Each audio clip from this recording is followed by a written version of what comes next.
Shalom, Haverim. Vivemos em tempos de incerteza, onde muitos procuram respostas, direção e sentido para suas vidas. Mas o judaísmo sempre carregou em seu coração uma promessa poderosa, a chegada da era messiânica. Um tempo de paz, justiça e restauração, onde o mundo será transformado pela presença do Eterno, por meio do seu rei Messias, descendente de David. Essa não é apenas uma ideia distante, mas uma esperança viva. O grande sábio Maimônides, Rambam, colocou isso entre os fundamentos da fé judaica, afirmando: creio com fé completa na vinda do Messias, e embora ele demore, ainda assim esperarei por ele a cada dia que ele venha. Yeshua e Yohanan Hamatbil, João o Imessor, estavam justamente anunciando que essa era messiânica podia chegar e que tudo dependia de uma resposta: Techuvá, o arrependimento sincero de Israel. Eles usavam uma expressão que ecoava nas sinagogas e entre os mestres daquele tempo: Malhut Hashamai, o reino dos céus. Isso significa o governo do Eterno sendo estabelecido, primeiro dentro de nós, depois sobre toda a terra. Mas e hoje? Será que ainda temos parte nisso? Sim, a mensagem continua viva. A restauração começa com o coração arrependido, disposto a mergulhar na presença do Eterno, tanto no sentido espiritual quanto literal. Como veremos neste estudo, o reino dos céus está sendo oferecido. Essa preparação interior é o primeiro passo para vivermos hoje o que muitos acham que está reservado apenas para o futuro. Em Mateus, capítulo 3, verso 2, a Peshita traz a fala de Yohanan da seguinte forma: façam techuvá, porque o reino dos céus está próximo. Uma observação sobre a palavra aramaica karevitá. O termo karev, em aramaico, parente do hebraico karav, carrega múltiplos sentidos contextuais: aproximar-se de algo, ser trazido para perto, estar à disposição, ser oferecido. Portanto, uma tradução legítima e contextualizada é: façam techuvá, porque o reino dos céus está sendo oferecido. Yohanan não apenas anuncia a iminência da era messiânica, mas lança um chamado nacional ao arrependimento coletivo. O reino está sendo oferecido, mas sua concretização depende da resposta de Israel. Essa mensagem não ficou no passado. Ainda hoje, o reino dos céus continua sendo um convite aberto.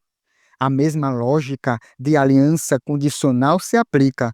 Quando o povo do Eterno se volta a ele de todo o coração, o céu se aproxima da terra. A ideia de que o Mashiach seria rejeitado pelo seu próprio povo está enraizada no Tanar, nas escrituras hebraicas. A tradição judaica, inclusive, reconhece a figura do Mashiach sofredor, o Mashiach ben Yosef, como uma expressão da dor redentora que antecede a glória messiânica final. Em Isaías, capítulo 53, fala do servo sofredor.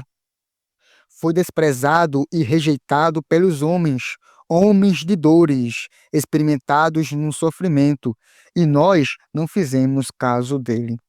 Este capítulo descreve o servo do Eterno, que é rejeitado, sofre e carrega os pecados de muitos. Muitas fontes antigas rabínicas reconheciam esse servo como o próprio Mashiach. Zacarias, capítulo 12, verso 10, fala do choro por aquele que foi transpassado.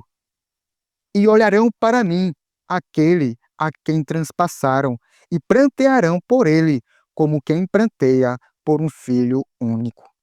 Este versículo fala de um futuro em que Israel olhará para alguém que foi trespassado, reconhecendo-o com profunda dor.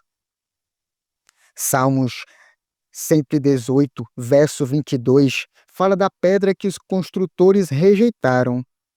A pedra que os construtores rejeitaram tornou-se a pedra angular. O Salmo 118 faz parte dos Salmos de Halel, que é o Salmo 113 ao Salmo 118, cantado durante as principais festas, como o Pêssar e o Sukkot. Uma festa como forte expectativa messiânica e de redenção futura. Zacarias 14 também fala da vinda do Messias, ligada a Sukkot. Por isso, quando o povo gritava, Hoshiana, salva-nos agora, como em Mateus capítulo 21, verso 9, eles estavam esperando a vinda do Mashiach. E os salmos entoados nesse contexto tinham um peso profético claro associada à figura messiânica, que será inicialmente desprezada, mas depois exaltada. O reino dos céus estava sendo oferecido. Daniel, capítulo 9, verso 26, fala que o Mashiach será cortado. Depois das 62 semanas, será cortado o ungido, o Mashiach, e não será mais. Este versículo é extremamente relevante. O Mashiach seria cortado, morto, antes da destruição do templo, que ocorreu no ano 70 da Era Comum. Essa profecia indica que o Mashiach viria, seria rejeitado e morto, e ainda assim a redenção final seria adiada. Os textos proféticos do Tanar prevêem claramente um Mashiach que sofre, é rejeitado e até morre, antes da revelação gloriosa da era messiânica. Isso está em harmonia com o conceito rabínico de que o Mashiach se manifesta em duas fases. O primeiro como servo sofredor, depois como rei glorioso. Essa realidade também fala diretamente aos nossos corações. Antes da glória, vem a obediência. Antes da redenção, vem o arrependimento. Antes da exaltação, vem a humilhação. A vida do Mashiach é um modelo para a nossa. Assim como ele passou pelo sofrimento antes da glória, nós também somos chamados a viver com fidelidade e entrega agora, mesmo em meio às lutas, com os olhos fixos na promessa do reino que está por vir. O Talmud apresenta duas possibilidades da vinda do Mashiach.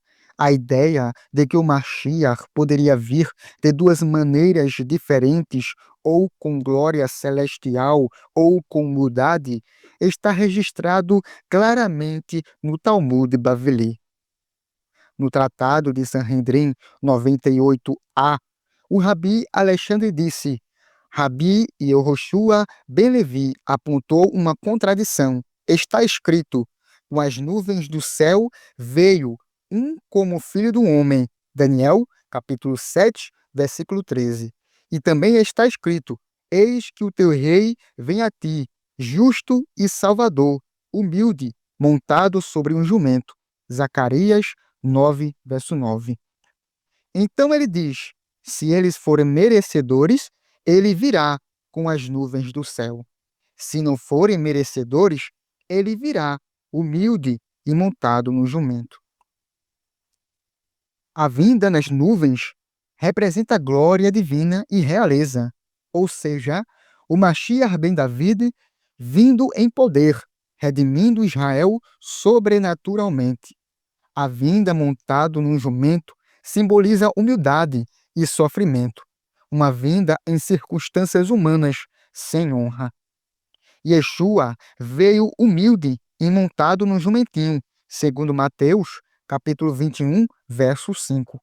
Porque Israel ainda não estava espiritualmente pronto. Ele ofereceu o reino, mas foi rejeitado. Exatamente como os sábios do Talmud disseram que aconteceria se o povo não fosse merecedor. Isso não anula o plano divino. Pelo contrário, confirma que o Mashiach viria de forma diferente, dependendo da resposta do povo. Essa verdade carrega uma lição direta para nós. A forma como o reino se manifesta em nossas vidas hoje também depende da nossa resposta. Quando vivemos de forma entregue, com arrependimento genuíno e fidelidade, fazemos parte da preparação para o reino.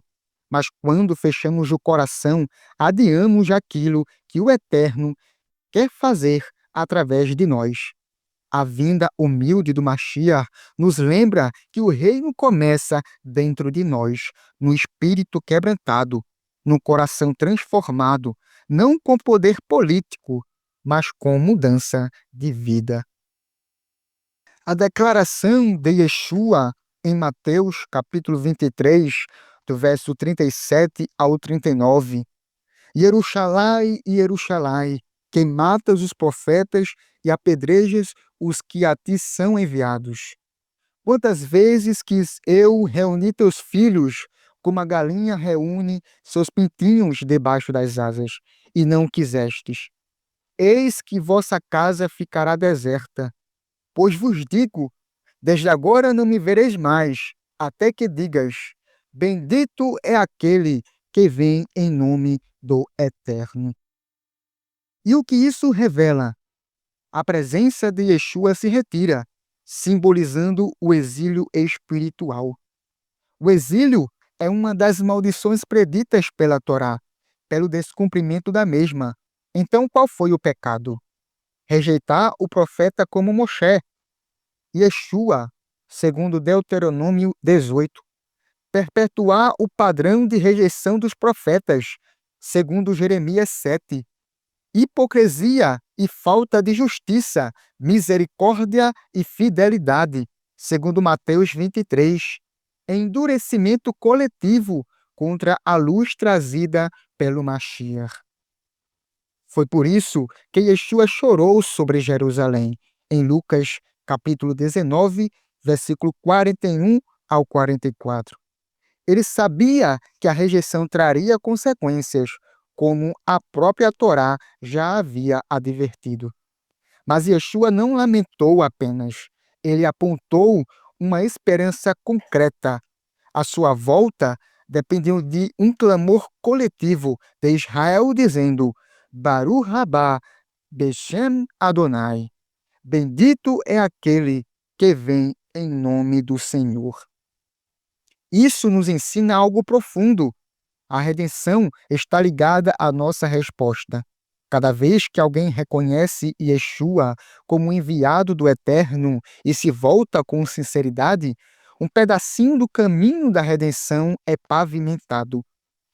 Não estamos apenas esperando a vinda do Mashiach passivamente.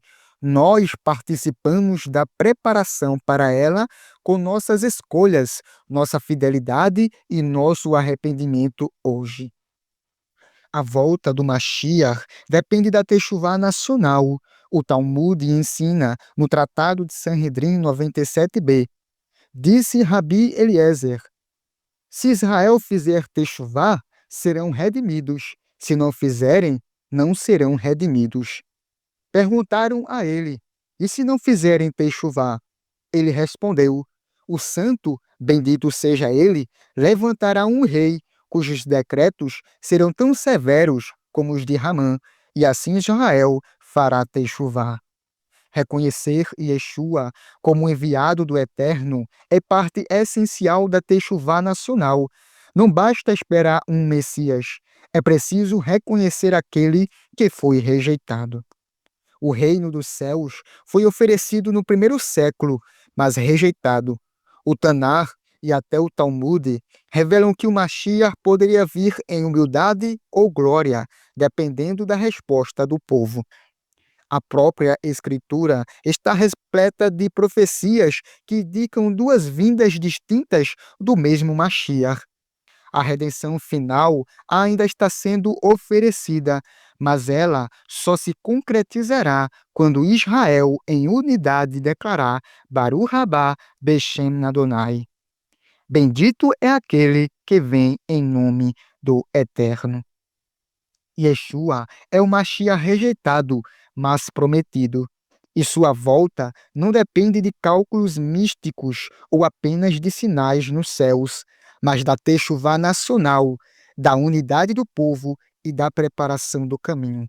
Como está escrito: Consolai, consolai o meu povo, diz o vosso Elohim. Isaías 40, verso 1. Por isso, o chamado de Yohanan e do próprio Mashiach ainda ecoa entre nós. Façam techuvá, pois o reino dos céus está sendo oferecido. Que o Eterno, por meio de Yeshua HaMashiach, te fortaleça e abençoe. Shalom, shalom.